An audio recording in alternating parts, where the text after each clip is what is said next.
Growth investing versus value investing. It's a debate that's raged for decades in the investing community, with both sides presenting well thought out arguments for why their side is superior. In reality, after researching it this week, I've come to the conclusion that neither side is actually definitively better than the other, at least at all times and under all circumstances. But they do both have fairly consistent strengths and weaknesses relative to the other that may make one better than the other for you depending on your goals and current financial situation. And that's what we're going to be going over today. Let's talk about the pros and cons of growth and value investing. But before we get going, be sure to like this video if you haven't already, as it really does help out the channel a lot, and subscribe with notifications on for more money-related videos like this one every single week. And if you want to further support this channel, you can check out some of the links I've left in the description below, which includes a link to the investing platform M1 Finance. Get started investing for free today. But before we get into the actual statistics for each approach, I want to briefly go over what these two strategies are for the uninitiated. Growth investors seek out companies that are positioned to rapidly grow their revenue, earnings, cash flow, and, as a result, hopefully, their stock price. These companies often appear more expensive relative to traditional value investments when judged by traditional metrics like price to earnings or price to book ratios, and unlike their value investment counterparts, they often don't pay much dividends, if they pay any dividends, because they instead opt to reinvest profits back into the company to further fuel that rapid growth. As a result of these factors, growth stocks are generally seen as somewhat riskier than value stocks, as there is, theoretically, more room for them to fall should they not meet or exceed the growth expectations that are set for them by the market. Value investors, on the other hand, seek out companies whose stock price appears undervalued relative to the market based on certain relevant factors. Value is generally measured by things like those price to earnings, price to book, or cash flow ratios, though other factors are often taken into account. Stocks can become undervalued for a variety of reasons, such as a major figure in the company being caught up in a personal scandal, causing a PR nightmare, but if the financials of the company are still solid, value investors will often see this as a great buying opportunity, because they figure the stock price will eventually rise back up to where the fundamentals suggest it should be once the media storm, or whatever is causing the disparity, has had time to blow over. Obviously, neither of these approaches always turn out to make the right stock picks, but that's the basis behind their approach. Growth investors are betting on companies with strong growth potential to realize that potential and outperform, while value investors are looking for stocks that, for one reason or another, have fallen out of favor relative to where the fundamentals suggest that they should be, and those investors are betting on that trend to correct itself. To look at the relative strengths and weaknesses of growth and value investments, I'm going to be analyzing them based on their historical returns, volatility, and how they handle themselves going into and coming out of market downturns. Let's start by comparing some of the historical returns for growth and value investments in the large, mid, and small cap spaces. I'll be looking at the short, intermediate, and long-term actual and estimated total returns between 1927 and 2021. I say actual and estimated because, of course, we didn't have real world index funds going back into the early 1900s. For reference, the earliest index fund appeared in the 1970s, but they didn't actually become widespread until quite a bit later. In fact, quite a few of the value and growth specific funds didn't actually start coming into prominence until around the turn of the millennium. So experts in the field have had to estimate what their total returns would likely have been, given the information on things like dividends and index price returns that we do actually have from that time period. All returns are adjusted for inflation as measured by the CPI unless otherwise noted.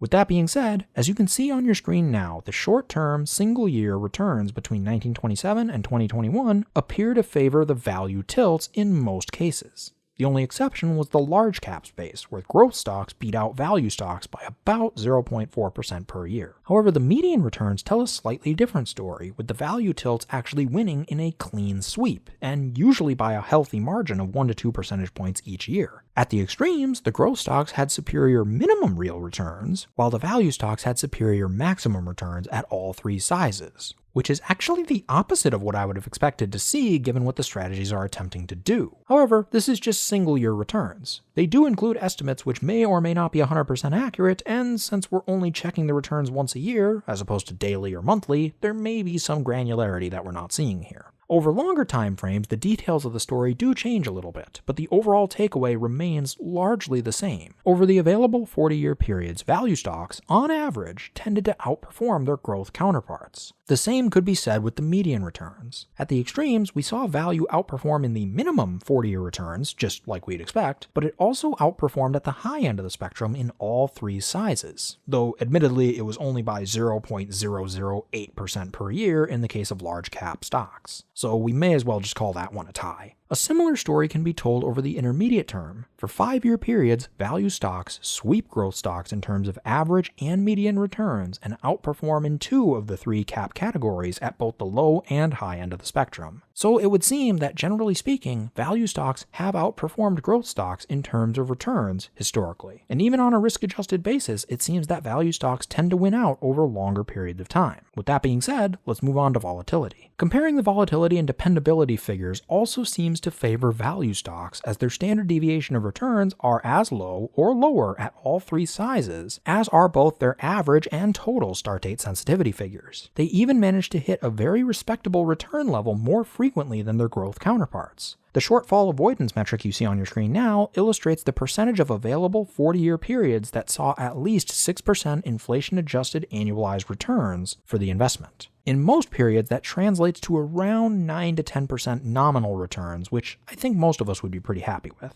So in general, it would seem that value stocks have been a little more consistent and dependable in regards to their returns than their growth counterparts over the long haul. During market downturns, we see that, on average, value stocks tend to fall by less than growth stocks, as we would expect, though in some cases they did fall by more than the growth stocks at their worst. Coming out of downturns, we see that growth stocks tend to outperform, as illustrated by their superior rebound intensity figures, which measures how much the investment grows in the year following reaching a market bottom. It does seem, however, that growth stocks might lose a little bit of that steam relative to their value counterparts as the comeback goes on. The comeback magnitude metric measures the average annualized returns of an investment between hitting a market bottom and reaching new all-time highs, regardless of how many years it takes to get there. And with the exception of the small cap space, value stocks outperformed in this metric. Given that they also tended to reach new all-time highs faster on average and at the extremes, illustrated by their shorter comeback duration figures, while spending less time overall in either correction or crash territory, defined as being at least 10 or 20% below all-time highs, you could make the argument that value stocks have been the more resilient tilt, despite comparatively struggling out of the gates when a rebound begins. Given the edge we've seen value stocks have in terms of long-term returns, volatility, dependability, and even some aspects of tranquility and resiliency, it should come as no surprise that they've also managed to sustain higher minimum safe withdrawal rates. In general, value stocks tend to have minimum safe withdrawal rates in the mid to high 3% range, compared to the high 2 to low 3% range we've seen for growth stocks based on this dataset. As always, these safe withdrawal rates do not factor in things like taxes and expenses associated with the investments. And as stated earlier in the video, they are based on some official data of index fund returns and some of the best estimates I could find in the earlier years where we didn't actually have index funds to look at. So consider these figures as a rough estimate and not as gospel. And when it comes to reaching financial independence, that also tended to happen quicker for a hypothetical investor putting their money into those value stocks. So if history is anything to go by, then it seems as if over the long run, value stocks tend to outperform growth stocks in terms of returns. They usually tend to cap their losses during market downturns a bit better, and while they don't have the same explosive growth potential immediately following market bottoms, they may make up for it with more sustainable growth during the rest of the recovery period,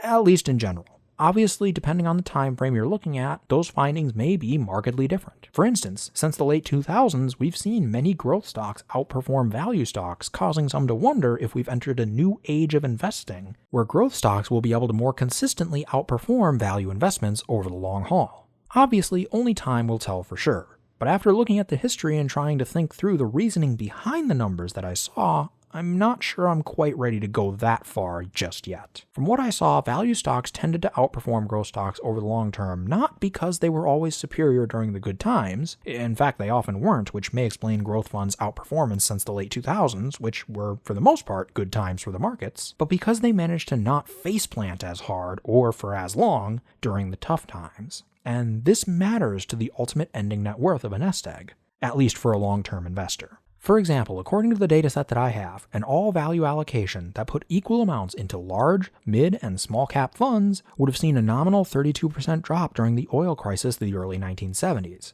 a 15% drop during the dot-com crash of the early 2000s, and a 38% drop during the Great Recession of the late 2000s. An equal-weighted all-growth allocation would have seen a 54% nominal drop during the oil crisis, a 41% drop during the dot-com crash, and that included 3 straight down years between 2000 and 2002 compared to just the 1 down year for the all-value allocation in 2002, and a 42% drop during the Great Recession. Technically speaking, the all-growth allocation had better returns the majority of years since 2000. And outside of 2000 to 2002 and 2008, when the all-growth allocation was down big, it had average returns of roughly 18% per year compared to about 14% for an all-value approach. But because of those down years being worse, not to mention more frequent than we saw with the all-value fund, it would have ended up being a smaller nest egg at the end of the day. If you had put $10,000 into that equal-weighted growth allocation in 2000, then by the start of 2021, it would be worth roughly $51,800. That same money in the all-value fund would have been worth around $56,800,